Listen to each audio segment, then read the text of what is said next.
Stop whatever you're doing right now. Stop. I need 3 minutes of your time and I have nothing to sell you. You know, for whatever reason, society has taught us to be turned on by six packs, right? Sexy men with nice muscle. This is coming from a guy that used to lift weights and wanted to be Mr. Olympia, or women that have beautiful thighs and nice legs and nice toes and 36, 24, 36, beautiful face. Oh my gosh, she's so sexy, right? Or even when it comes down to business or folks who are talented, who speak so well, they're so eloquent with the way they put their words together. Oh my goodness, this is so crazy. But behind closed doors, in the world of business, I've seen so many talented people, so many folks who are brilliant, so many of them who are semi-geniuses, right? But behind closed door, they lack one thing, and that is willpower. Let me tell you what I mean by willpower. As crazy as it sounds, some of the most crazy, tough, intense, strong, brutally tough to the point that you can't do anything to stop them are those that on the outside don't seem impressive.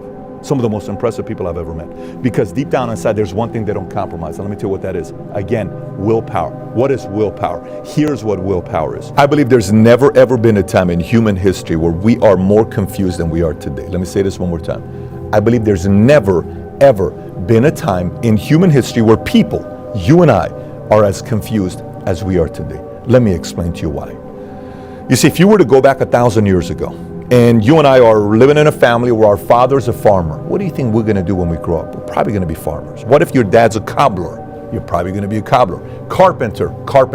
It doesn't matter. You're probably going to do what your father does. And you're probably going to marry somebody within the community because it's a small village, it's a small city. And the traditions that we have, the church we go to, we don't have millions of different options, right? That's 1,000 years ago. Go back to 100 years ago. Maybe we have more options. But come to today. If you wanted to today, you have more choices and options today than ever before. On career, on religion, on politics, on social media, on content to consume, on dating. If you wanted to have 10 dates every single day starting at 6 a.m. in the morning at the gym till 10 p.m. at night at Starbucks on Saturday and Sunday, you could set it up today. You just got to swipe right. You have so many options today. Why commit to anything? Why get married? Why commit to one career? Why believe in one philosophy? Well, so this whole thing has made it so challenging. Being an 18-year-old today has got to be the most challenging time ever to be 18 years old if you don't have the one currency, which I'll talk about here in a minute. Let me go a little bit deeper on this topic. So 6-7 months ago, I'm sitting with my estate planner, and one of the fears I have for the last 10 years is what I'm going to do with my kids, with the wealth, with money. Am I raising them in a way that they're not going to turn out being the snobby, arrogant kid that, silver spoon. Oh man, I never liked those kids in school. Those are the kids I got into fights with. I never liked those kids. So I don't want to raise those types of kids. And then you go and read these books about which families generationally created a wealth that stayed. Like Vanderbilt raised a bunch of snobs. So Vanderbilt's money only lasted one generation. Generation later, there's no money left. So when you read the story about that Anderson Cooper's a Vanderbilt, but his mother said, hey, even though we were Vanderbilt, don't expect any kind of trust fund. Baby, you ain't got no money here. Nothing's coming over to you. You got to make your own money. But you look at the Medici family and what they did, 5, 6, 7 generation. What did they do differently? You look at Rockefeller still has the money. You look at some of these other families that kept the money within the family. What did they do? What did they structure? And there's estate planning we can go do, $10, $15, $20, $50,000. Then there's guys you can hire that's $100,000, $250,000, $1 million. But those estate planners, when you hire, you know what they do? They interview your kids. So they go sit down with your kids, and after they talk to you, and they'll say, how do you want to set this up for the money with your kids? Who gets money? What do they need to do? What's the criteria? Are you okay if they get this? What kind of cars do you not want them to buy to waste the money? Who do you want them to work for? What happens with this business? Can they lose all the money? Are you given equally? Here's what this family did. And they give you all these suggestions on how to properly set it up. Once you and your wife agree on what you want to do with that wealth, these guys have meetings with all your kids without you there. And they'll record it so you can see how the meeting went, but they're setting it up with them. So they'll say, okay, kids, this is on behalf of your parents, here's a few things you need to know. Number one, the good news is your parents are very prepared on what they've done with you, and here's what you can get. Your parents have worked very hard, and they have made a lot of money, And if you do it right, some of that can be passed over to you. But if you don't, you're not going to get it either. Let me go through some of these criteria. These 3 things you do, you're not going to get anything. These 2 things you do, If you do this, here's what's going to happen. This is what they want us to use the money with. And then they kind of break it down to them. Now, you know how many families actually do that? Very few. Those conversations most people don't have. Most people are so much about go, go, go, go, go, go, go, and then you die unexpectedly. Oh, we didn't even set up the estate planning, let alone the detailed estate planning. No. Okay, now your kids are spoiled rotten doing what they're doing. I've had this conversation with a number of friends. Ben Francis, who is the CEO of Gymshark, his net worth is triple Drake's. He's a stud of a guy, by the way. He's a I serious had him dude. on the podcast a couple of years ago. Stud. Serious dude. Yeah. I was talking to him, and I think that it's the same with you. One of the things that you value the most in your upbringing have been the hard times, the spit and sawdust lessons and rules, the school of hard knocks, right? That's given you the work rate that has permitted you to be able to achieve the success that you have and locally reverse entropy, right? So you've been able to wrangle your reality in a way that you wanted to. And yet, you have worked so hard to be able to give your kids opportunities that you never had, and yet you know that they need to go through the hardships and that those are where the lessons are learned that are going to prepare them. This to me seems like a very interesting tension, right? I want to give my kids opportunities that I've worked so hard for. If I don't, what the fuck was the point in me working so hard? That's right. And yet they need to go through the difficulty. They need to do. How have you found this tension between the two? Well, that's a great question, but I want to finalize by making a point. When you ask the question about why is it that so many people come to America within 10 years, they have more money than the people that were born in America? Because unfortunately, the way we've ran America, if the American-born kids are kids of these families, they're the kids of the families that spoiled them in America. There's no more earning things in America. It's just handed out to them. We're printing money left and right. We're giving away income to people left and right. We're making life easier. We're incentivizing the wrong things. Do you know in 1940 in America, what percentage of kids were born to single mothers? In 1940, in America, what percentage of kids were born to a single mother who's not married with no father in the household? 4% is the number. Did you know the number or no? It's 4%. You know what that number is today?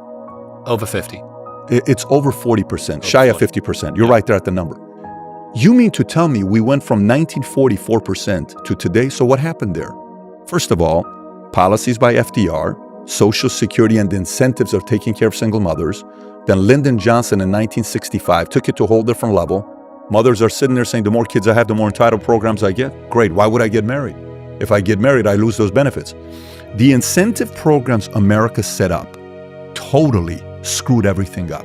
It incentivized the bad behavior. It's like telling a kid, can you imagine if you're in estate planning, you say, for every kid you have not married, I'll pay you $700. Whose fault is that? Parents' fault.